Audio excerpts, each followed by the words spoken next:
Es bastante complejo Sí lo es. lo que hay que enseñar, porque hay que darse cuenta de que Jesús está haciendo una señal profética, lo que significa que Él está señalando un libro y el nombre que dice el yo soy quiere decir Jehová, Yahvé, yo soy, es lo mismo, pero dice 7 veces yo soy en el Evangelio de San Juan y dice el símbolo, el misterio, la puerta de la oveja. Después dice el camino, la verdad y la vida. Después dice yo soy la resurrección de los muertos. Después dice yo soy la luz del mundo. Después dice yo soy el buen pastor. Yo soy la vid verdadera. Yo soy el pan vivo que ascendió al cielo. No lo dice en ese orden, pero ese es el orden que debiera tener, ¿ya?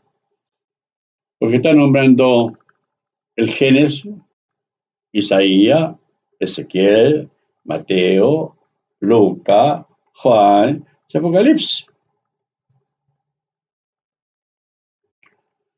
¿Qué está mostrando Jesús con las 7 señales?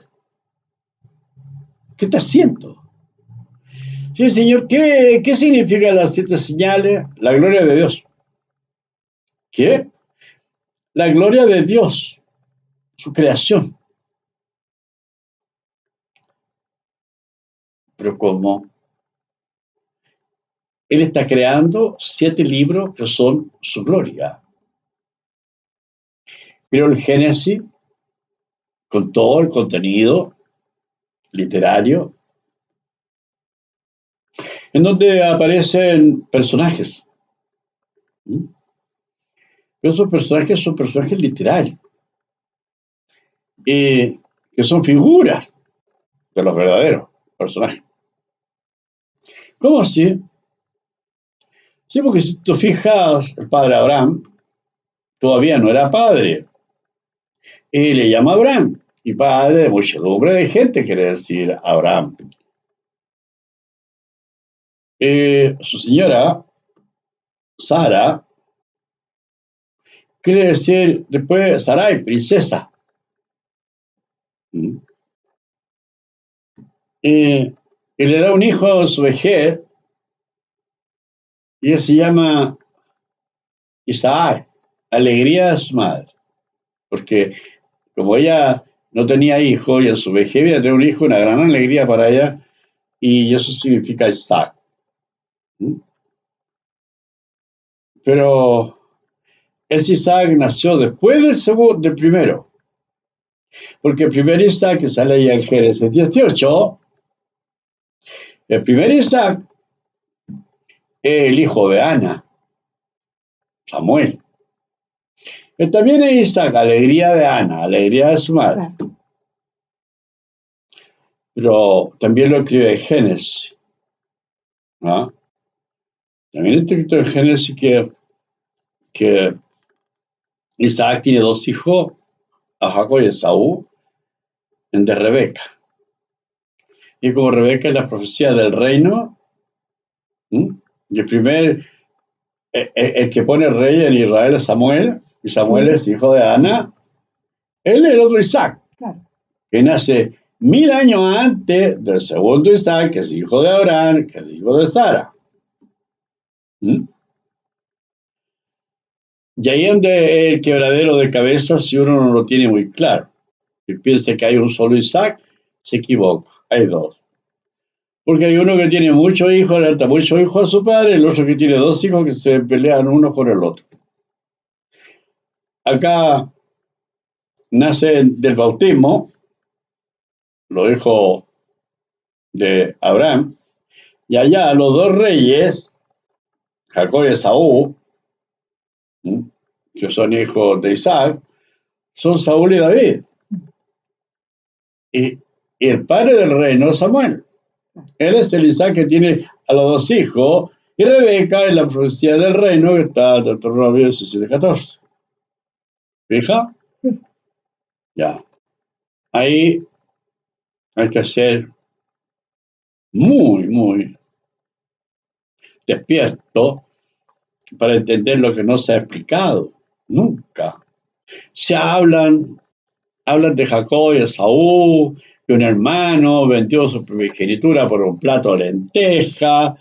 Las lentejas no existen en la realidad, pero son puestas allí en el texto, porque Saúl no comía lentejas, ni David tampoco las cocinaba.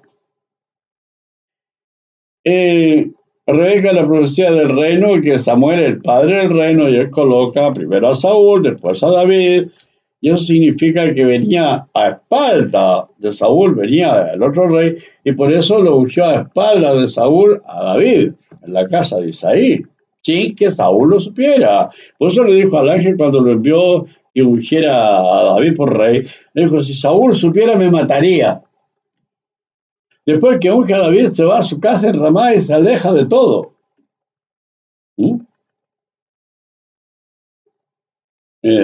Estamos hablando del Génesis de la puerta de la oveja. Y la puerta de la oveja está allí en el pasaje del capítulo 7 del Arca de Noé, donde Noé es el Espíritu Santo, el arca del cuerpo de Cristo y la puerta costado traspasado, Jesús en la cruz, la quinta costilla. Las que aceptaron la cruz y el sacrificio de Jesús en la cruz con su costado herido es la iglesia ortodoxa y la iglesia romana. Los demás no, porque tienen un Cristo vivo y tienen un Cristo muerto en una cruz. El que se le ocurrió decir que Cristo estaba muerto fue a Pablo, a nadie más. Dice bien claro los profetas que estaba herido. Herido. Dice las profecías.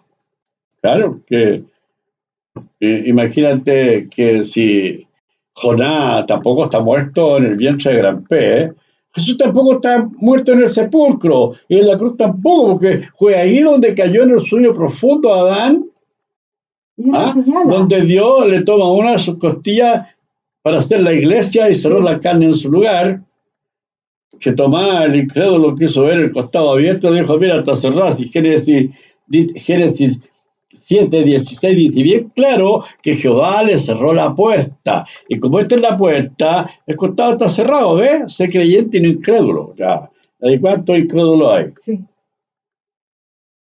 Quienes no aceptan la cruz de Cristo y no aceptan a Jesús en la cruz y no tienen cruz ni tienen a Cristo en la cruz, no saben que la cruz es la justicia de Dios, y justicia para Dios es perdón. Y si ellos rechazan el perdón, rechazan la cruz, rechazan a Jesús en ella. No lo tienen. Ahí está, pasta. Ahí. Aquí, Jesús está en la cruz. Y el costado derecho, el centurión romano pide a un soldado que le traspase para que le entre aire al pulmón. Pueda respirar, el diafragma suba. Y él fue herido. Ahí fue herido. Los clavos las tienen en las muñecas, donde no se desgarra aquí, de donde cuelgan los animales. Y detrás del talón, a ambos lados de la cruz, queda como una bisagra así para bajarlo. Y detrás del talón hay un vacío. Ahí le metieron el clavo. No en el empeine, porque si no, no puede caminar. Le quiebran el pie, le rompen el puente del pie. No, atrás del talón, a ambos lados de la cruz, están los pies de Jesús. Y ahí hay un leño atravesado donde él pone los pies, pero en el talón es clavado. atrás, aquí, en el talón, ahí en esa parte. Y en las muñecas.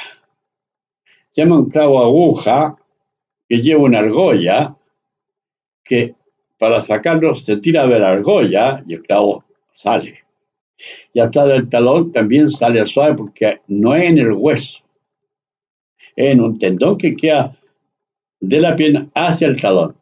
Hay un vacío atrás del tobillo y ahí está metido el clavo para causarle el mínimo daño, lo que hizo Cornelio, el centurión romano de la compañía la italiana, le tocó crucificar a Jesús y en Hechos 10 se convierte con toda su casa al cristianismo y Dios le envía el Espíritu Santo y fueron todos llenos del Espíritu Santo y Pedro quiere bautizarlo y lo bautiza con agua en el bautismo de agua de Juan, cuando el bautismo era para los que estaban bajo la ley, para traerlo al nuevo pacto. No era necesario hacer eso con los gentiles. Así como empezaron a bautizar a los gentiles para que salieran de la ley y nunca habían estado bajo la ley. O sea, esa ignorancia sigue hasta el día de hoy, porque no leen bien. Entonces hay que explicar que Jesús fue bautizado por Juan para sacarlo de la ley de Moisés y traerlo al nuevo pacto, nacer del agua, del bautismo y del Espíritu Santo, que es el Evangelio. Entonces, ¿qué tenemos? Que hay mucha gente que imita, pero imita mal. Imitar legítimamente está bien, pero están imitando algo que no entienden. Al no entender que la cruz de Cristo, ella ahí en la cruz de Jesucristo, clavado de pies y manos, no está muerto, está vivo. Y de hecho, está cantando la canción que dijo David que todos debían cantar cuando Saúl le dice: Samuel, Samuel, ¿por qué me has desamparado? Elí, Elí, lama sabactani. Lo dice en arameo. Dios mío, ¿por qué me has desamparado? Decía que Saúl se sintió desamparado al ver sus hijos muertos en el monte Gilboa y que Samuel no lo ayudó. Y David después en el Salmo 89 se lo tira en cara a Samuel.